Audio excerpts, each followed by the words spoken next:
In our last series, we talked about these digital humans that can act with agency on your behalf. I will shamelessly admit that I stole that from one of Mark's podcasts.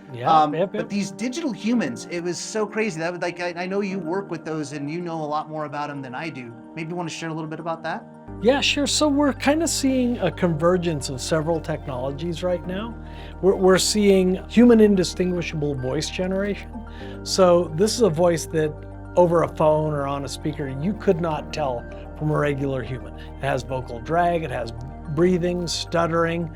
Laughs at your jokes. Yeah, oh my gosh, I love that part of it, right?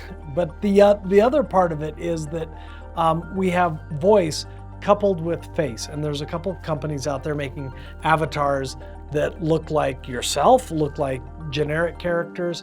Those are not quite human indistinguishable yet, but getting very, very close to it. And then the last part is the brain. And this is probably the most complicated part. This is the part that records two things that we track. One is context and one is intent. So if you say to the brain, I want to book a flight to Cleveland, it says, okay. And you go, but I want it to be on Thursday and I don't want to go through Houston. The context that you have to maintain through all of those, that's very, very hard to do. The other thing is real-time learning, right? That brain has to real-time learn. So you take a real-time learning brain that understands context and intent, couple that with a human indistinguishable voice and a human indistinguishable face, that's what we call the digital human. And this isn't even like something that's on the drawing board. Like there are prototypes. Yeah. This exists today. This exists today. Well, we have this term we call the uncanny valley. And the idea is that as you approach realism, it becomes very, very engendering to the human viewer until it gets too close but isn't quite right. It's creepy. And then, it gets creepy. Yeah. And so you get this dip off into what we call the uncanny valley. And then as technology progresses, we come out the side of it and become what we call human indistinguishable. Voice has already crossed the uncanny valley. The digital brain is kind of approaching the drop off. The digital face is right at the bottom of the uncanny valley. I've seen some examples They're kind of creepy. They're kind of creepy. But as time progresses, every year, there's more of an advance.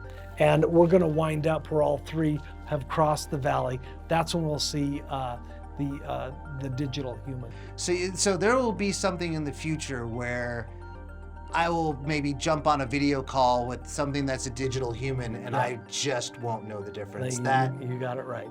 That is not like decades out.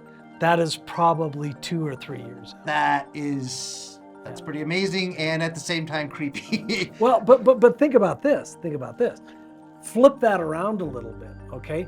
Imagine that you're trying to buy a house, and now you're going to set loose your digital humans, which we now call a digital self, is acting on your behalf. You want one of them to go out and get the best price. You want one of them to get the best location. You want one of them to be super aggressive. These are all different personas, all for you, that you can put into a policy engine and have that digital human acting on your behalf. So what's the liability look like? There's many issues with this, right? But the idea here is that they're acting on your behalf. Now, how much agency you give them, maybe it's go fact find, come back to me, I'll make a choice. Maybe it's go through fact finding, negotiation, and signatory. Is that legally binding? Right. That's a question. Okay, what happens when you pass away? You've got a digital agent out there making portfolio investment decisions for you. You've passed away.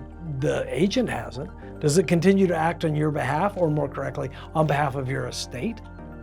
These are questions that we haven't really tackled. I'm speechless. If your digital self goes out and sexually harasses, commits fraud, or what have you, are you liable? Right. Is your digital self liable? Does it go do prison time? Maybe the company that built it, are they liable? Right. What happens? These are huge issues. And this is just in the slice of digital humans. Yeah. I mean, so And this is just a small part of emerging technology.